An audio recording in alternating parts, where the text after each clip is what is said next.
Thank you very much, Dr. Mona, for the presentation and for the decent life, resilient in Africa. And we hope to see this in COP28 as an implementation, as you said at the end of the presentation. Thank you very much. I will take just like 3 minutes to download the presentation, a technical issue, and then we will come back.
Okay, we will start.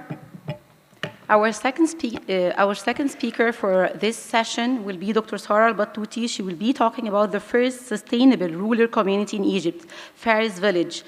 Dr. Sarah is an architect, climate policy specialist with over than 20 years of experience in sustainable design and development field. She is a senior advisor of the Egyptian president from 2014 till the present. She is a United Nations Framework Convention on Climate Change global ambassador with a high-level champions. She founded Egypt's leading green building consultancy, EcoConsult, in 2013. She is also the founder of a scrap waste upcycling company, Mobon, and is an Ashadan Cooling Fellow. Sarah is a recipient of the Vital Voices awarded for Greater MENA in 2020 and the first leader in the region to be among the impact entrepreneurs by Forbes. Please welcome with me Dr. Sarah El-Battouty for her presentation.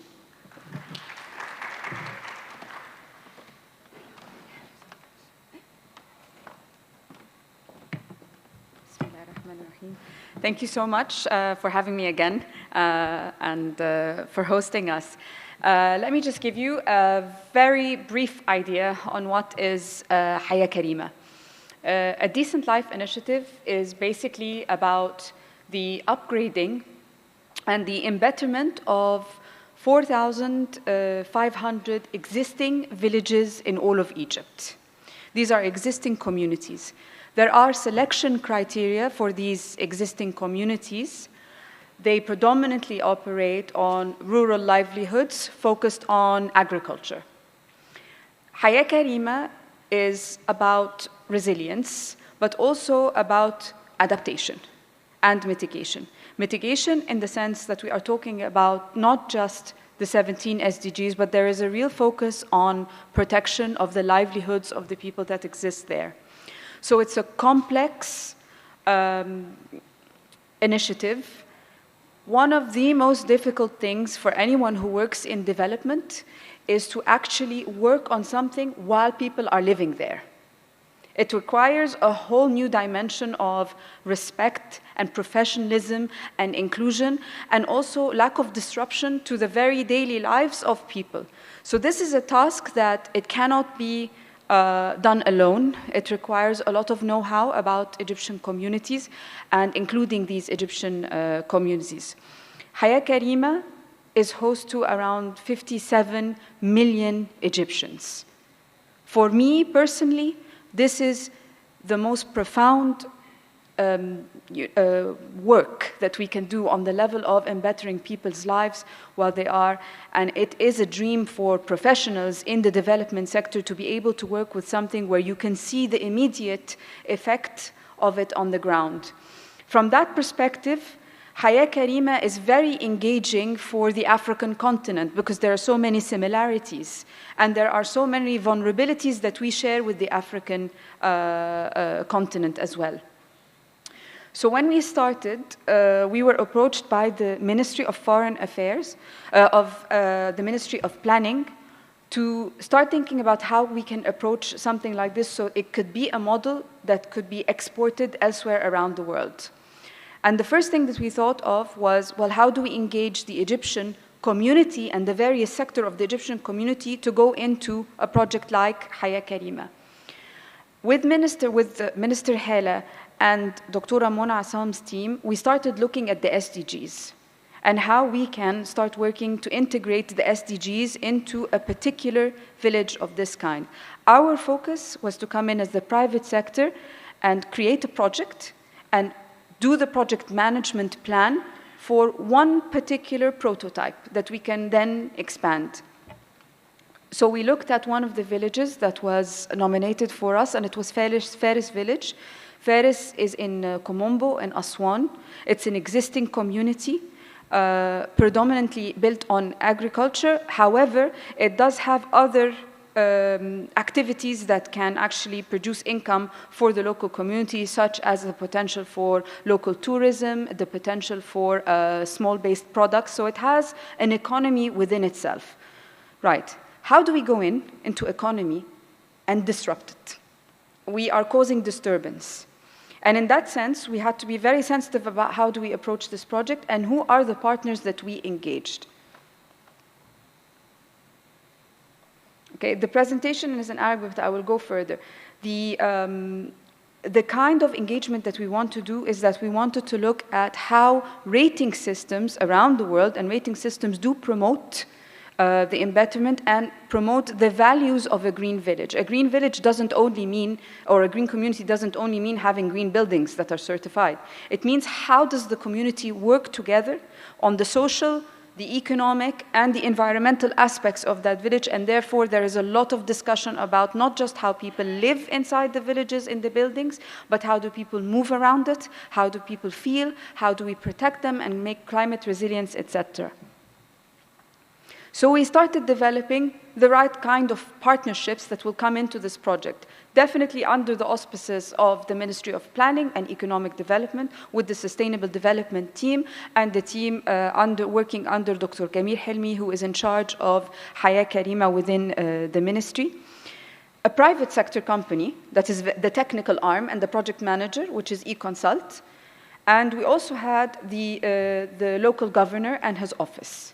Why is it important to engage the local governor and his office? Because the concept of the project is on a national level, but the implementation of the project has to be on the local level, very local level. We don't want to go in and implement. I sit in Cairo from my office. I cannot speak on behalf of those who live in Faris village. So therefore, this is the kind of participatory approach that we need, which is very much one of the pillars of achieving the SDGs. And we decided that for our sake and for the project to be a green community, we need an NGO, we need the Egypt Green Building Council to audit us and to provide a rating system that is implementable for the case in hand. Why is this important? I think I said on the first day, localization is one of the most important aspects that we need to focus on. And therefore, the project plan and the implementers and the partners have to be all local partners.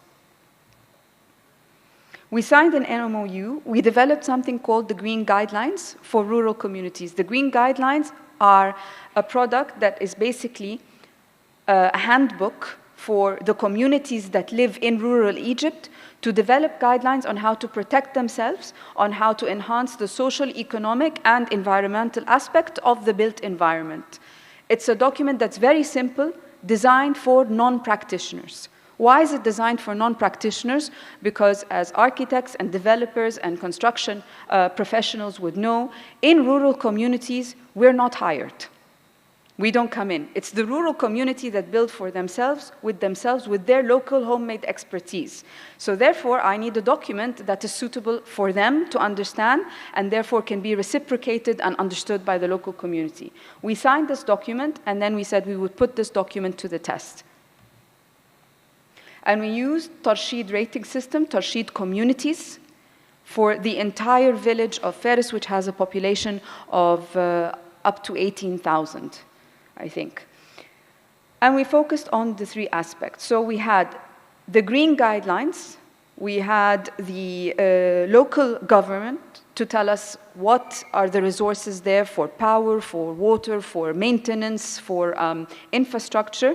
And we also engaged with another NGO. It is the youth of Haya Karima Foundation. It has 30,000 youth members, mainly all local members of the community that can help us document, help us research, help us ask all the right questions. And we had a series of field visits where we went to different members of the community, asked them what they wanted. One of the most important things was having a private sector team and also the foundation of Haya Karima and the team from the ministry. We were able to talk more to women about what they need. This was very helpful because sometimes it's looked over when you are engaging on the level of the community and the level of infrastructure, that you don't hear what women want in terms of their needs for the spaces that they inhabit. The green guidelines, along with Tarsheed rating systems, you can start to connect which ones are actually closer to which sustainable development goals. And the ideal goal that we want to reach is always the partnership goal, the engagement of various sectors of the community to succeed in one project. So it's pretty simple. Why Fez Village? And this is important. You have to start off somewhere. I mean, we need a starting point. There are villages that exist in Haya Karima that still lack basic infrastructure. They have a priority to get electricity, sanitation, to get the very basic amenities into that. With the green communities, it's always good to start with some of them that have already championed particular initiatives. In this case, Fez was very good because they had a solar power plant that can carry all of the energy of the village. It just required the argument of activation. So you need to start somewhere. And this is where we started off. We had the renewable energy component. We also had some upgrading for the water treatment plants. There were no waste management or gray or black water recycling plants in the village, but at least we had the starting points in the village. There were many areas that were required that were not seen. Many women wanted more areas where they can build their skills, where they can actually have recreational spaces, and where they can have their children go and work. So it was a learning journey for everybody to at least develop these small-scale projects that serve the entire community. And in the end, after a rigorous rating system, we did achieve Tarsheed Award for an Egyptian village in Haya Karima. So with that in mind, we're able to move confidently with the Haya Karima project into another 5 villages this year. So that the aim of the project is in every single Haya Karima governorate, which are, I think, 20, there is one prototype that have done this. So who worked with us? The deputy governor, the universities, so that they can actually test some of the materials and do some of the technical assistance to us. Local entrepreneurs. We engaged with the Smart and Green Governorates Initiative, which Safir Hisham Badr talked about on the first day. So he receives a lot of applicants from local communities. Some of them are within these villages. So instead of myself going and hiring an entrepreneur from Cairo to come in and do a small composting plant or build something quite small for us, or why don't I tap into this database and engage with that project to provide me with this kind of assistance? So this year we are looking at الشرقية, الفيوم, سوهاج, الوادي الجديد, and Dumyat, 5 nominated villages. Today is the first day of our field visit there. And we aim to have one beacon, one example of a prototype in every governorate that can become a positive contagion. That's basically what this project is about. Thank you.